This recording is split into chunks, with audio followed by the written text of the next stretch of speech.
अभी हम born approximation को स्टार्ट करने जा रहे हैं। बोर्न अप्रॉक्सीमेशन में हम ये करते हैं कि ये फॉर्मूला तो हमें वेल नोन पता है कि ये हमने स्कैटरिंग एम्पलीट्यूड जो निकाला था और ग्रीन्स फंक्शन वगैरह को यूज़ करते हुए, और इस इक्वेशन से कंपैरिजन पे ये पहले हमारे पास इक्वेशन आई थी, ठीक है, और ये इक्वेशन हम पहले ही स्कैटरिंग एम्पलीट्यूड ऑफ स्पिनलेस पार्टिकल के लिए डिवाइस कर चुके थे कि ये होगी, और इसके साथ एज स्टैंडर्ड लेते हुए एफ ऑफ थीटा ये ई टू द पावर योटा के आर बाय आर है, और उसके साथ इन कंपैरिजन जो भी क्वांटिटी होगी वो एफ ऑफ थीटा, तो वो ये एफ ऑफ थीटा हमें मिल गया। अब इसमें साई ऑफ आर प्राइम ये एक अननोन क्वांटिटी है। पोटेंशियल तो किसी भी चीज़ के लिए गिवन होता है हमें, तो इस चीज़ को निकालने के लिए बोर्न मेथड यूज़ किया जाता है, वन ऑफ द मेथड, और उसमें बोर्न सीरीज़ उसको कहा जाता है, ठीक है। तो बोर्न सीरीज़ में ऑर्डर ज़ीरो ऑर्डर सोल्यूशन होता है, फिर फर्स्ट ऑर्डर सोल्यूशन, ठीक है, फिर second order solution and so on. Different order solution का नेम दिया जाता है। तो ज़ीरो ऑर्डर सोल्यूशन देने के लिए कहा जाता है कि let's say zero order solution में ये होता है कि ये साई ऑफ आर हम कहते हैं स्कैटरिंग हो ही नहीं रही, और अगर स्कैटरिंग नहीं हो रही तो it means F of theta is zero and F of theta is zero when psi of R prime is zero, या फिर पोटेंशियल ज़ीरो। तो पोटेंशियल ज़ीरो हमने करना नहीं है, तो हम साई ऑफ आर प्राइम को ज़ीरो कर देते हैं, ठीक है। तो अगर स्कैटरिंग नहीं हो रही, यहाँ पे हम साई ऑफ आर को सबसे पहले ये साई ऑफ आर प्राइम जो है यहाँ पे इसे ज़ीरो पुट करते हैं, such that this whole quantity become zero. और जो ज़ीरो ऑर्डर सोल्यूशन है ना, ये साई नॉट ऑफ आर जो है जिसे हम ज़ीरो ऑर्डर सोल्यूशन कहते हैं, वो इक्वल हो जाता है सिंपली फाई ऑफ इंसिडेंट के, ठीक है। This is zero order solution when there is no scattering at all. फिर क्या किया जाता है, बोर्न अप्रॉक्सीमेशन, बोर्न का जो मेथड है ना, मैं उसको डिस्क्राइब कर रही हूँ, ठीक है।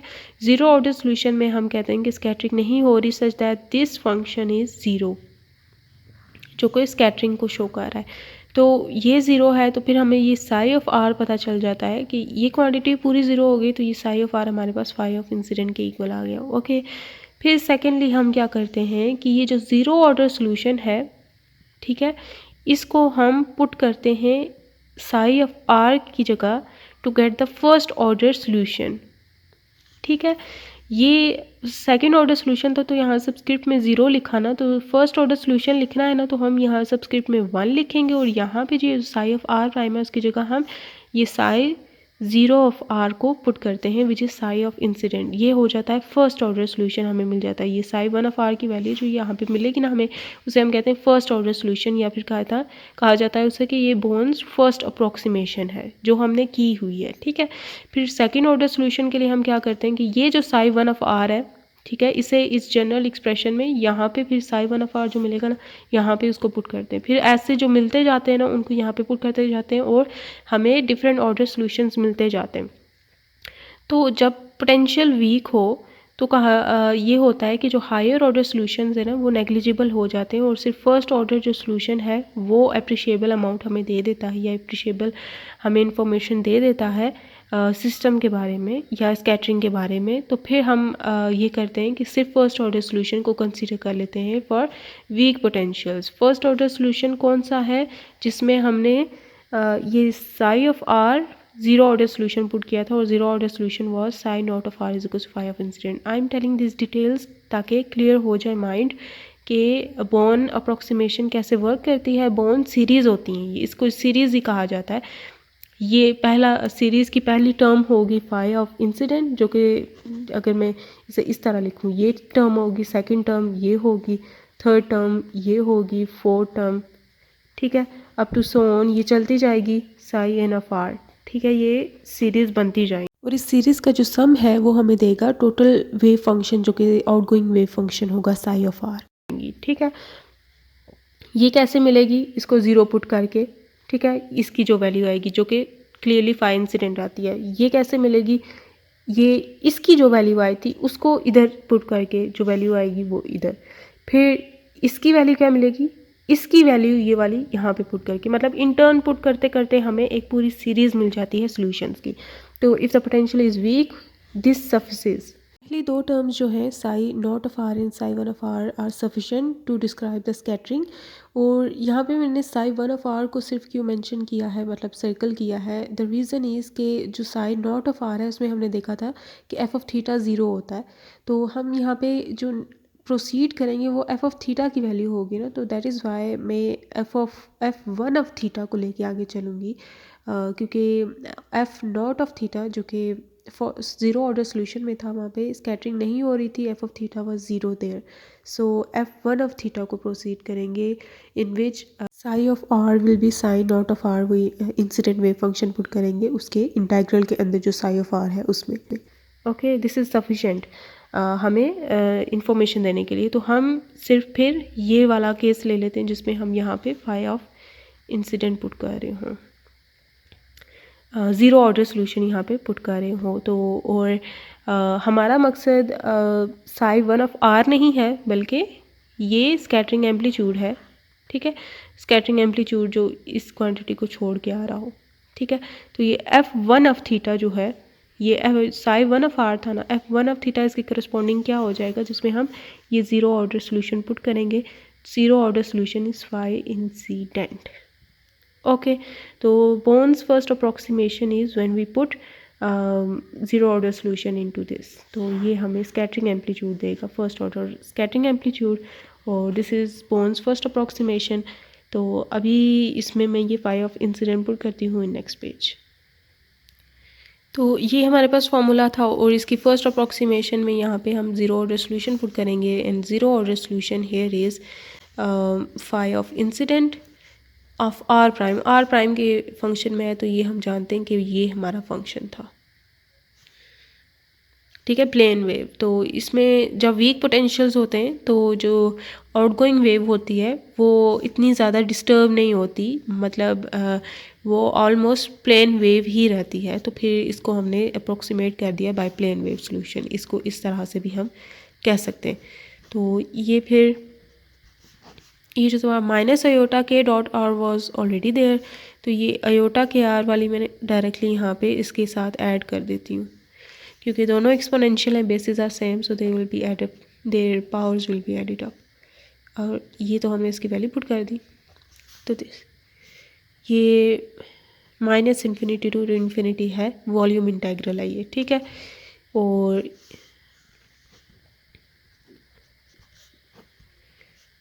तो ये अयोटा को कॉमन ले लिया, ठीक है, और ये आ गया के नॉट, ये पॉजिटिव पहले लिख दिया, माइनस के वेक्टर्स डॉट आर प्राइम में वैसे ये सारे V of R prime and D cube of R prime, and we know that K minus K naught, ये जो वेक्टर का डिफरेंस है इसे Q से हम रिप्रेजेंट करते हैं, और अगर इसे एज कट से मल्टीप्लाई कर दे दोनों इक्वेशन को, this shows the momentum transfer during the event.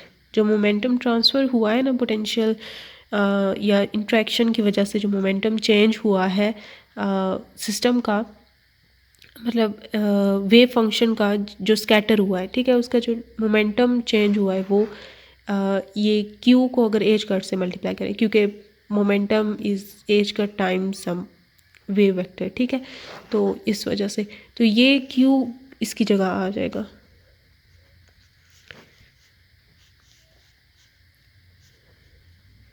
Q dot R prime V of R prime D cube of R prime.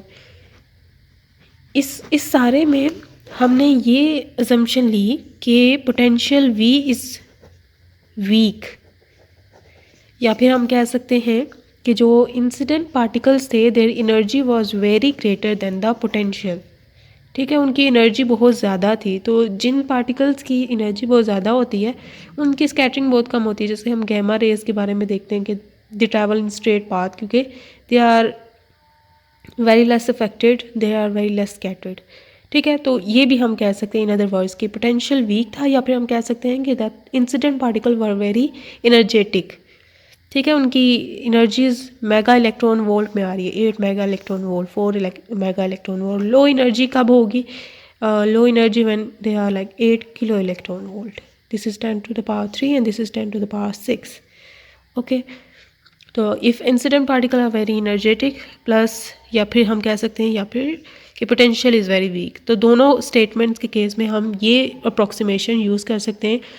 इसमें पोटेंशियल पे वीक होने के अलावा कोई और लिमिट नहीं लगाई गई कि whether it is spherically symmetric और नॉट। यहाँ पे हमेशा ये वेक्टर की फॉर्म में यहाँ तक पहले भी इसको लेते आए हैं हम कि यहाँ पे ये स्फेरिकली सिमेट्रिक है या नहीं है, ये कंडीशन इस पर इम्पोज नहीं की गई। इसमें ये बस वीक होना चाहिए। तो if the potential is spherically symmetric, यहाँ इसका पोटेंशियल का किसी वेक्टर पे डिपेंड करना, as a function of vector होना का मतलब क्या होता है कि एक वेक्टर का ये फंक्शन है, मतलब कि ये डिपेंड कर रहा है एक वेक्टर पे, मींस इसके मैग्नीट्यूड पे भी डिपेंड कर रहा है विच इज़ आर, ठीक है, प्लस इसकी डायरेक्शंस पे भी डिपेंड कर रहा है which is theta and phi. Spherically symmetric वो होते हैं जो सिर्फ मैग्नीट्यूड पे डिपेंड करें, डायरेक्शंस पे डिपेंड ना करें। कि अगर मैं पोटेंशियल को मेजर कर रही हूँ, यहाँ पे हूँ, ये सारे डिस्टेंस आ रही हैं, but their direction is different.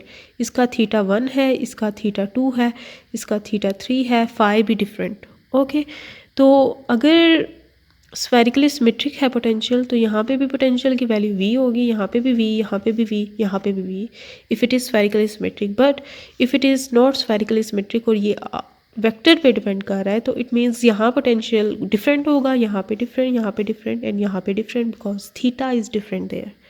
Okay, यहाँ पे स्फेरिकली सिमेट्रिक होने की कोई शर्त नहीं है। अगर आपके पास वो पोटेंशियल आता है जो स्फेरिकली सिमेट्रिक नहीं है, सेंट्रल नहीं है, तो आप इसको यूज़ करते हैं। ऐसे एग्जांपल्स भी हैं, ठीक है।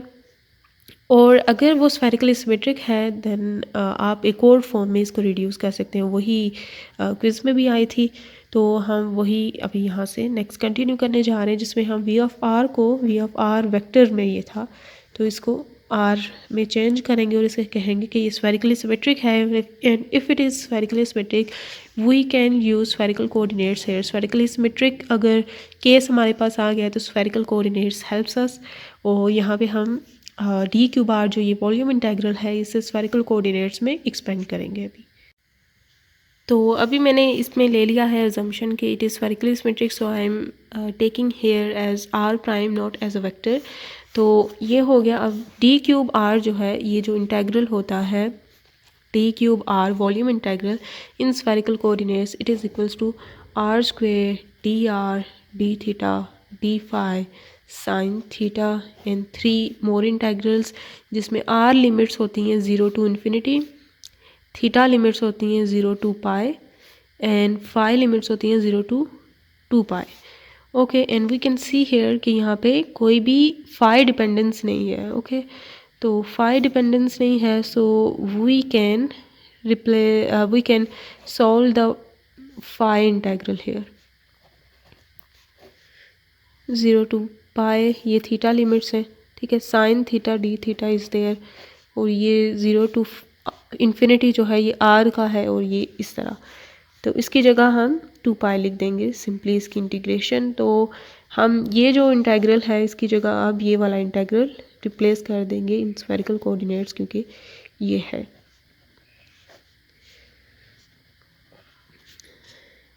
ठीक हो गया।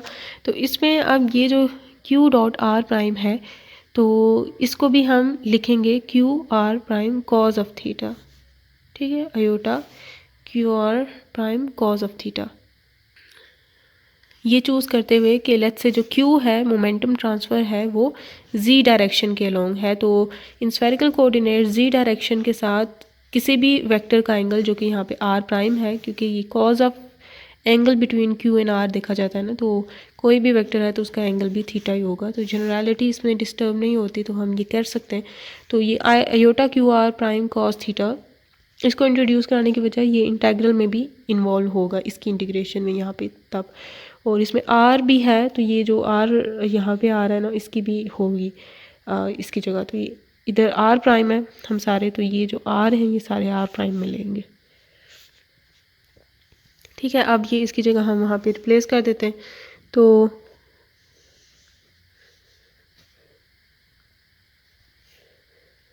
पहले रेडियल वाला लिखते हैं, ठीक है, R square D R as it is. तो ये कॉस थीटा वाला अभी हम सॉल्व कर सकते हैं। ये 2 पाई में यहाँ पे लिख देती हूँ बाय।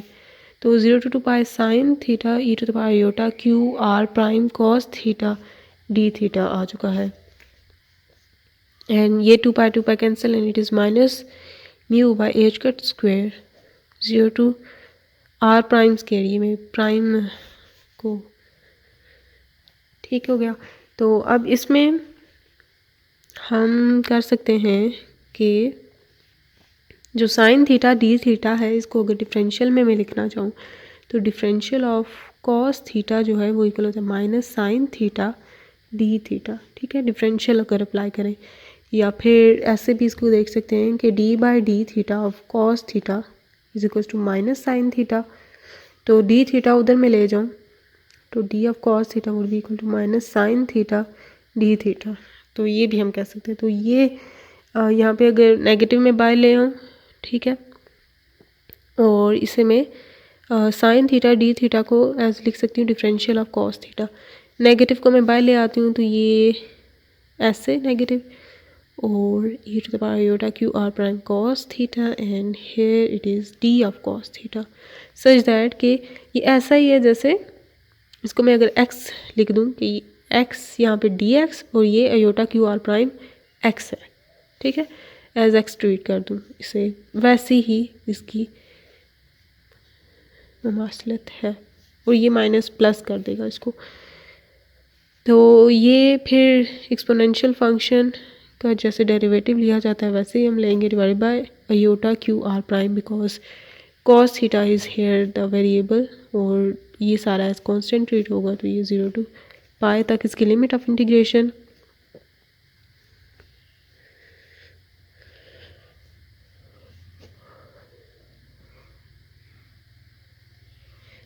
ये आ जाएगा upper limit minus lower iota Q R prime cos of pi is -1, तो ये माइनस, फिर नीचे आ जाएगा कॉज ऑफ 0 इज़ 1, तो iota Q R prime.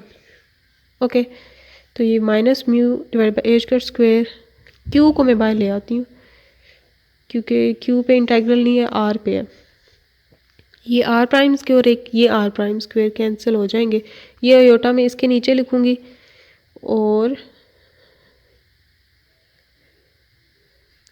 Iota और डी आर प्राइम। तो ये जो है ना आइलर्स आइडेंटिटी बनती है। अगर यहाँ में 2 मल्टीप्लाई कर दूँ और यहाँ 1 लिख दूँ, 2 कैंसिल, तो मतलब इक्विवेलेंट है इक्वेशन अभी तक। तो ये जो है ना ये साइन क्यू आर प्राइम के इक्वल होगा क्योंकि यहाँ पे ये थीटा है। ये फार्मूला होता है e to the power minus iota theta और ये 2 iota, this is equal to sine of theta. Iota के साथ जो थीटा आ रहा होता है ना वो, तो वी हैव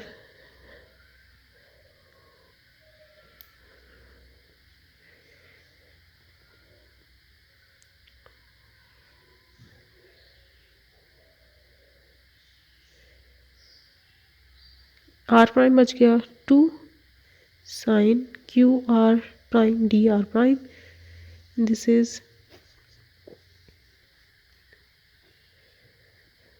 2 भी बाहर आ गया, R prime sine Q are prime D R prime. अच्छा, इसमें पोटेंशियल था ऊपर, वो एक मैंने साथ लिखा नहीं है, वो सॉल्व नहीं होगा फर्दर, वो इसके साथ बस आता जाएगा,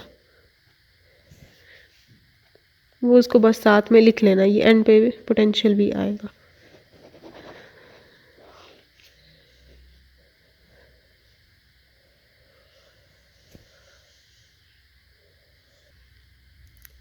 और ये जो है ना e to the power iota theta minus e to the power minus iota theta divided by 2 iota, ये साइन क्यू आर की इक्वल होता है। तो ये क्योंकि साइन थोड़े इनके इधर उधर है, मतलब यहाँ पे पहले माइनस आयोटा थीटा जो है वो पहले आ रहा है और प्लस वाला बाद में, तो इसलिए ये जो क्वांटिटी है ना इसमें ये minus sine Q are prime की इक्वल हो जाएगा सच दैट ये माइनस बाहर आ जाएगा। ठीक है, ये यहाँ पे माइनस बाहर आ जाएगा। तो this is the final formula for spherically symmetric potential और बोन्स फर्स्ट अप्रोक्सीमेशन को सेटिस्फाई करते हुए और यहाँ पे ये जहन में रखना है कि ये जो था ना e to the power minus iota Q R prime minus e to the power iota Q R prime divide by 2 iota बन रहा था, जबकि जो फॉर्मूला होता है वो होता है कि प्लस वाला फर्स्ट में माइनस डिवाइड बाई 2 आयोटा, तो इसमें से हम नेगेटिव कॉमन ले लेंगे तो ये माइनस और ये प्लस, तो ये फिर इस चीज़ को सेटिस्फाई करेगा और ये फिर साइन क्यू आर प्राइम के इक्वल होगा। ठीक है, तो नेगेटिव साइन कम्स हियर। तो इस तरह से ये बोर्न अप्रोक्सीमेशन हमारी कंप्लीट हो चुकी है। Whenever there is a spherically symmetric potential you will use this formula Born approximation.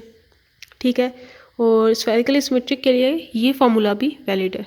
ठीक है, ये ऑल पोटेंशियल के लिए वैलिड है, तमाम पोटेंशियल के लिए जो वीक है, और ये वीक एंड स्फेरिकली सिमेट्रिक के लिए स्पेसिफिकली, ये तमाम के लिए नहीं होता। ठीक है, वीक एंड स्फेरिकली सिमेट्रिक, तो तमाम के लिए ये कर सकते हैं स्फेरिकली सिमेट्रिक है या नहीं है, वट एवर जो भी है वो, और ये सिर्फ spherically symmetric and weak potentials.